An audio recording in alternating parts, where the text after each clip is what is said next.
عرفان صدیقی، شخصیت سوانح اور شعری مزاج، مصنف سید محمد اشرف، قسط 3/3۔ نظم کی شاعری فکر کا واضح اظہار کرتی ہے، پڑھنے والے کے ذہن میں تصویر سی بنا دیتی ہے۔ مضمون کا تسلسل بیان کبھی کبھی کہانی جیسا وحدت کا تاثر دیتا ہے۔ اس کے برخلاف غزل اپنی ریزہ خیالی کے لیے مشہور، محبوب اور مطلوب رہی ہے۔ غزل میں اشاروں سے کام لیا جاتا ہے، رمز و ایما غزل کا حصہ ہے۔ غزل میں سوانح کا بیان عموماً نہیں کیا جاتا، لیکن عرفان صدیقی بنیادی طور پر غزل کے شاعر ہیں۔ انہیں جو کچھ کہنا تھا وہ زیادہ تر غزل کی صنف ہی میں کہا۔ عرفان صدیقی کی زندگی کا ایک بہت تابناک پہلو اپنی اولاد سے غایت درجے کی محبت تھی۔ ان کی اولاد میں ایک بیٹا فیضی اور 4 بیٹیاں مینا، نغمہ، رومانہ اور لبنہ ہیں۔ خدا تعالیٰ انہیں زندہ، تندرست، خوش و خرم رکھے، آمین۔ وہ بیماری کے زمانے میں اپنے بیٹے فیضی سے بہت مانوس ہو گئے تھے۔ اس سعادت آثار نے اپنے محبوب باپ کی خدمت بھی خوب کی تھی، لیکن بیماری سے پہلے کے زمانے میں وہ اپنی بیٹیوں کو بے حد چاہتے تھے اور ان پر فخر کرنے کے طرح طرح کے بہانے ڈھونڈتے تھے۔ علی گڑھ میں میری پہلی پوسٹنگ کے زمانے میں ان کی بیٹی رومانہ نے یونیورسٹی میں داخلہ لیا۔ ہاسٹل ملنے میں کچھ وقت تھا تو میں اور میری اہلیہ اسے اپنے گھر لے آئے۔ چند روز اس کا قیام ہمارے گھر پر رہا۔ اس زمانے میں مجھے اندازہ ہوا کہ وہ اپنی اولاد، خصوصاً بیٹیوں کو کتنا چاہتے ہیں۔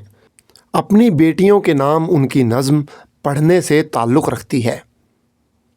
میرے آنگن چڑیاں 4 کہ جن کے سب سنہرے پروں میں چمکے، بابل کی توقیر میں وہ زندہ تقدیر کہ میرے نام سچے آقا کا سلام۔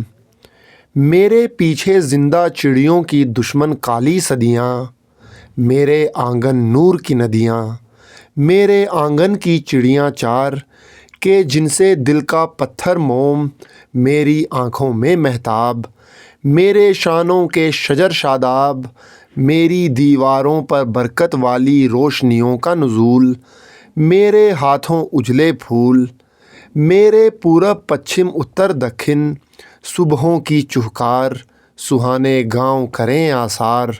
میرے آنگن چڑیاں 4۔ نئی صبحوں کی بشارت۔ ان کی غزل کا عمیق نگاہ سے مطالعہ کرنے والے صاحبان نقد و نظر اس بات سے واقف ہوں گے کہ ان کی غزل میں مستقبل سے مایوسی کا اظہار بہت کم ہے۔ پورے کلیات میں صرف ایک شعر ایسا ہے جو مستقبل کو مشکوک بتاتا ہے: اتنی امید نہ آتے ہوئے برسوں سے لگاؤ، حال بھی تو کسی ماضی ہی کا مستقبل ہے۔ اس کے برخلاف کم از کم 10 اشعار ایسے ہیں جن میں اچھے مستقبل کی تصویر ہے۔ وہ اپنی اولاد کے مقدر اور دنیا کے مستقبل کو مترادف سمجھتے ہیں۔ ایسی بے رنگ بھی شاید نہ ہو کل کی دنیا، پھول سے بچوں کے چہروں سے پتہ لگتا ہے۔ یا پھول چہروں پہ سویروں کا سما جیسا ہے، سارا منظر میرے خوابوں کے جہاں جیسا ہے۔ عرفان صدیقی بنیادی طور پر گوشہ نشین تھے۔ دفتر اور گھر کے درمیان بہت مختصر وقفے کے لیے دوستوں سے روبرو ہوتے تھے۔ شہر سے باہر جاتے تو جلد از جلد متعلقہ کام کو نپٹانے کی کوشش کرتے تاکہ جتنی جلدی ممکن ہو سکے اپنے گھر پہنچ کر اپنے بچوں کو دیکھ سکیں۔ پھول چہروں سے بھی پیارے تو نہیں ہیں جنگل، شام ہو جائے تو بستی ہی کا رستہ اچھا۔ ان کی شاعری میں نظم ہو کہ غزل، بچوں کی ایک مخصوص اہمیت ہے۔ ان کی غزل میں بچوں کے افعال کو بچوں کے حوالے سے نہیں، باپ یا شاعر کے حوالے سے دیکھا گیا ہے۔ وہ اپنی زندگی، اپنی روشنی اور آنے والی دنیا کے اجالوں کو بچوں کے حوالے سے خوش آئند بتاتے ہیں۔ ایک نہ ایک دیپ سے روشن رہی کالی دنیا، میں بجھا تو میرے بچوں نے اجالی دنیا۔ چراغ آخر شب ہیں سو اپنے بچوں کو، ہم آنے والے سحر انتصاب کرتے ہیں۔ کل کی دنیا کی بنا ڈال رہا ہے کوئی، ننھے ہاتھوں میں ہے مٹی کا گھروندہ روشن۔ خدا کا کرنا ایسا ہوا کہ ان کا بیٹا سول انجینئر بنا جو اب ماشاء اللہ بستیاں بسا رہا ہے۔ مجھے یہ زندگی نقصان کا سودا نہیں لگتی، میں آنے والی دنیا کو بھی تخمینے میں رکھتا ہوں۔ بچوں سے متعلق ان کی غزلیہ شاعری کے اشعار پڑھ کر محسوس ہوتا ہے کہ وہ تسلسل حیات کے قائل ہیں اور زندگی کو جاویداں، پہم رواں، ہر دم جواں سمجھنے پر مائل ہیں۔ میں نے شروع کے صفحات میں عرض کیا تھا کہ وہ ہلکی باتوں اور چھچھوری حرکات کو ناپسند کرتے تھے، حتیٰ کہ کوئی ان کا شعر بھی بلند آواز میں پڑھ دیتا تو وہ خفیف ہو جاتے تھے۔ لیکن ایک حقیقت یہ بھی ہے کہ جس وقت وہ اپنے باطن سے ہم کلامی کرتے اور داخلی طور پر اپنے شعروں کو سنتے یا محسوس کرتے، اس وقت وہ تنہا راہ کے مسافر ہو جاتے تھے۔ وہ اپنے شعر کی خوبی سے خوب واقف تھے اور ان کا نئی غزل میں کیا مقام ہے وہ اچھی طرح محسوس کرتے تھے۔ غزل تو خیر ہر اہل سخن کا جادو ہے، مگر یہ نو کے پلک میرے فن کا جادو ہے۔ وہ اپنے شعر کی پائیداری پر بھی اصرار کرتے ہیں۔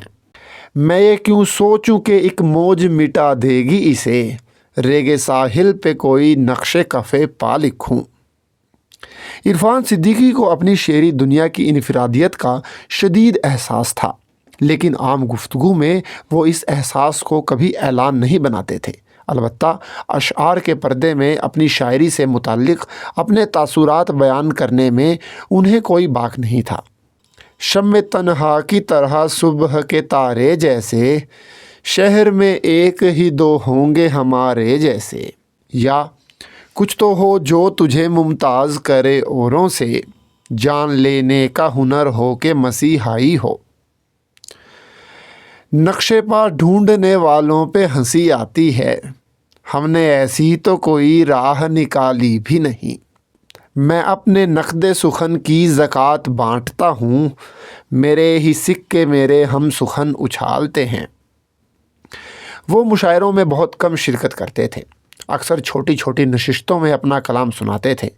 وہ شاعری کے ادب و آداب، سامعین کی نفسیات سے واقفیت اور ناظم مشاعرہ سے تعلقات کی اہمیت سے انجان نہیں تھے، لیکن غالب کے بقول معاملہ یہ تھا: جانتا ہوں ثواب طاعت و زہد، پر طبیعت ادھر نہیں آتی۔ وہ اپنے شعری کارناموں کی بیہودہ تبلیغ بھی نہیں کرتے تھے، جو مشاعروں کی دعوت ملنے میں بے حد معاون ثابت ہوتی ہے۔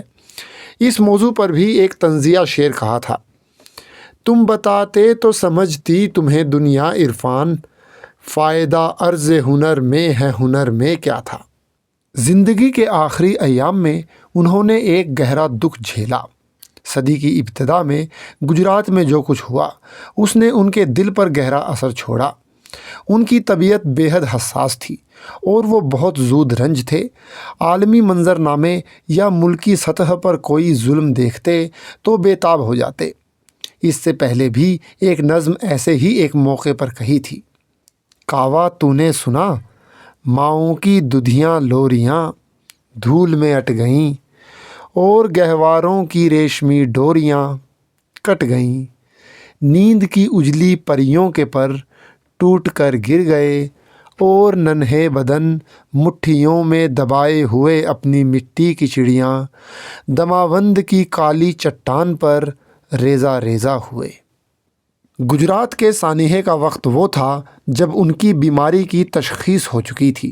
گجرات کے حالات سنتے اور دکھ اور ہزیمت سے پیدا شدہ جھنجھلاہٹ میں ایسے منفرد شعر نکالتے: حق فتح یاب میرے خدا کیوں نہیں ہوا، تو نے کہا تھا تیرا کہا کیوں نہیں ہوا، جو کچھ ہوا وہ کیسے ہوا جانتا ہوں میں، جو کچھ نہیں ہوا وہ بتا کیوں نہیں ہوا۔ ایسے ہی کی ہزیمت کے احساس کے تحت 1990 کی دہائی میں یہ بڑا شعر کہا تھا: اے خدا کٹنے کو ہے تجھ سے زمیں کا رابطہ، دیکھ میں دستے دعا ہوں اور قلم ہونے کو ہوں۔ پھر ایک روز وہ دن آیا جس کے بارے میں سردار جعفری نے میرا سفر نام کی نظم کے ابتدائی مصروں میں کہا تھا: پھر ایک دن ایسا آئے گا، آنکھوں کے دیے بجھ جائیں گے، ہونٹوں کے کمل مرجھائیں گے، اور برگِ زباں سے نطق و صدا کی ہر تتلی اڑ جائے گی۔ اپریل 1994 کے اس روز موعود کے لیے وہ اپنے کلیات دریا کے آخر میں یہ شعر درج کر چکے تھے: بجھ رہی ہیں میری شمعیں، سو رہے ہیں میرے لوگ، ہو رہی ہے صبح قصہ مختصر کرتا ہوں میں۔ عرفان صدیقی کا شعری شعور کیا صرف ہمارے عہد کا استعارہ ہے؟ نہیں، وہ کسی اور زمانے کی داستان بھی سناتے ہیں۔ تو کیا وہ ہماری تہذیب و ثقافت کے ماضی کے کسی دور دراز علاقے سے اپنا رشتہ استوار کیے ہوئے تھے؟ یہ بھی نہیں۔ دراصل وہ عہد کے کلیشے سے کبھی نہیں بہل سکے۔ وہ ایک غیر منقسم زمانے کا بیان اس طرح کرتے تھے کہ ان کی غزلوں میں قرۂ ارض بھی سرحدوں سے عاری نظر آتا ہے۔ سرحدیں اچھی کہ سرحد پہ نہ رکنا اچھا، سوچئے آدمی اچھا کہ پرندہ اچھا۔ کیا واقعی ہمارا عہد ہر معنی میں پچھلے عہد سے مختلف ہے؟ کیا وقت کے مختلف ادوار کے درمیان کوئی حقیقی حد فاصل ہوتی ہے جس پر سب متفق ہوں؟ تو کیا زمانے کو تقسیم کیا جا سکتا ہے؟ کیا شعری ذہن صرف ایک ہی عصر کی تصویر کشی کرنے پر مجبور ہے؟ کیا اگلے وقتوں پر ہمارا اب کوئی حق نہیں؟ کیا گردش گیتی کے مسلسل زناٹے میں جو لاتعداد تصویریں، تصورات، صدائیں اور صدیاں ایک دوسرے کو کاٹتی، ضرب دیتی روشنی کی رفتار سے کہیں زیادہ سرعت کے ساتھ سفر کر رہی ہیں، ان کی اس کائنات میں ہمہ وقت موجودگی سے صرف نظر کیا جا سکتا ہے؟ ان سوالوں کا جواب لامحالہ نفی میں ہے، اور اسی نفی کبیر کے نتیجے میں جو مقدمہ وجود میں آتا ہے، عرفان صدیقی اپنے عہد میں اس مقدمے کے سب سے بڑے مدعی ہیں۔ انہیں اس کا احساس بھی تھا۔ شمع تنہا کی طرح صبح کے تارے جیسے، شہر میں ایک ہی دو ہوں گے ہمارے جیسے۔ اور یہ شہر لکھنؤ، دلی، بدایوں یا مارہیرا نہیں ہے، یہ انسانوں اور ان کے اعمال کے بوجھ سے چٹکتا ہوا پورا کرۂ ارض ہے۔ اے خدا کٹنے کو ہے تجھ سے زمیں کا رابطہ، دیکھ میں دستے دعا ہوں اور قلم ہونے کو ہوں۔ ان کی معنی خیز تراکیب، کچھ فارسی آمیز لہجہ، دنیا بھر کی ثقافتوں کے نمائندہ کردار، وہ آہوئے تاتار ہو یا بانوئے ناقہ سوار، نیزے پر پھول کی طرح کھلا ہوا سر ہو یا سر برہنہ بیبیاں، کنارے دریا کے مارکے ہوں یا آنکھوں کی محراب میں روشن ایک سیدانی کا چہرہ ہو، سب کے سب اشارہ کرتے ہیں کہ اس شاعر نے زمین کو اپنا مستقر تو بنا لیا ہے، لیکن یہ زمین بہت وسیع اور اس کی وسعت اور ہمہ گیری پر کسی حالت میں سمجھوتا نہیں کر سکتے۔ ان کی ارضیت ایک سمٹی سکڑی ذاتی قسم کی ارضیت نہیں ہے، اس کا کینوس ایسا وسیع ہے کہ اس میں 7 سماوات سمائے ہوئے لگتے ہیں۔ دنیا کا وسیع تصور کینوس سے لے کر ہوائے دشت ماریہ تک لشکاریں مارتا ہے۔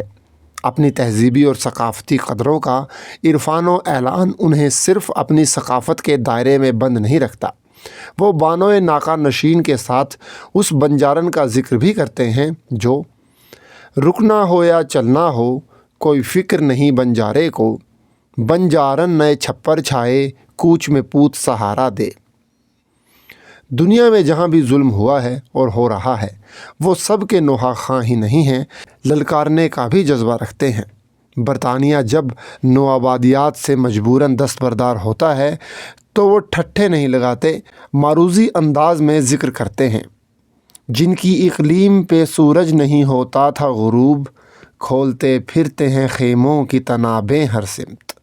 ستم ایجاد یہودیوں کا وہ زمانہ بھی انہیں یاد رہتا ہے جب وہ خود ظلم کے بوجھ سے پھنسے ہوئے تھے، اور مظلوم ستم پیشہ بھی ہو جاتے ہیں جب اپنی ہی سرحدوں کے اندر بے پناہ ظلم دیکھتے ہیں اور اس کا مداوع نظر نہیں آتا تو ایک مجبور انسان کی طرح، لیکن شکوے کے تیوروں کی شان پر رکھا ہوا ایسا دھاردار شعر کہتے ہیں: حق فتح یاب میرے خدا کیوں نہیں ہوا، تو نے کہا تھا تیرا کہا کیوں نہیں ہوا۔ زندگی میں ایک وقت وہ آتا ہے جب وہ خود کو عشق کے سپرد کر دیتے ہیں۔ سخت ہے مرحلہ رزق بھی ہم جانتے ہیں، پر اسے مارکائے عشق سے کم جانتے ہیں۔ ہم بڑے اہل خرد بنتے تھے یہ کیا ہو گیا، عقل کا ہر مشورہ دیوانہ پن لگنے لگا۔ تیرے تن کے بہت رنگ ہیں جانے من والی غزل محبت کے دونوں ساز و سامان یعنی من اور تن کے بارے میں ایسی منفرد غزل ہے جس کا جواب ہمارے عہد کے ایک ہی دو غزل گویوں کے پاس ہوگا۔ عام غزل گویوں کے برعکس وہ اپنے محبوب کی جنس کا اعلان واشگاف انداز میں کرتے ہیں۔ میں نے اتنا اسے چاہا ہے کہ وہ جانے مراد، خود کو زنجیر محبت سے رہا چاہتی ہے۔ ان کی غزلوں میں دو جذبے بہت شدت کے ساتھ ابھر کر سامنے آتے ہیں۔ ایک تو یہ کہ صرف لمحہ موجود کی نوحہ خوانی بہت ہو گئی، آنے والے وقت کے حسن و خوبی کو بھی خوابوں کا حصہ بناؤ۔ دو جگہ رہتے ہیں ہم، ایک تو یہ شہر ملال، دوسرا وہ کہ جو خوابوں میں بسایا ہوا ہے۔ اتنی بے رنگ بھی شاید نہ ہو کل کی دنیا، پھول سے بچوں کے چہروں سے پتہ لگتا ہے۔ اور دوسرا رنگ تصوف کی حقیقی روح کا ہے جو انہیں اپنے اجداد سے ورثے میں ملی، جو جگہ جگہ ان کو تنبیہ دیتی ہے کہ مستقبل کے خواب اور آنے والی دنیائے حسن آمنا و صدقنا، اس سے بے رغبتی تو کفران نعمت ہوگا، لیکن دنیا کی آسائش سے تھوڑی سی بے نیازی بھی چاہیے۔ یوں اہل زر کے پاس خزانے تو خوب ہیں، مولا کا یہ فقیر ضرورت کہاں سے لائے۔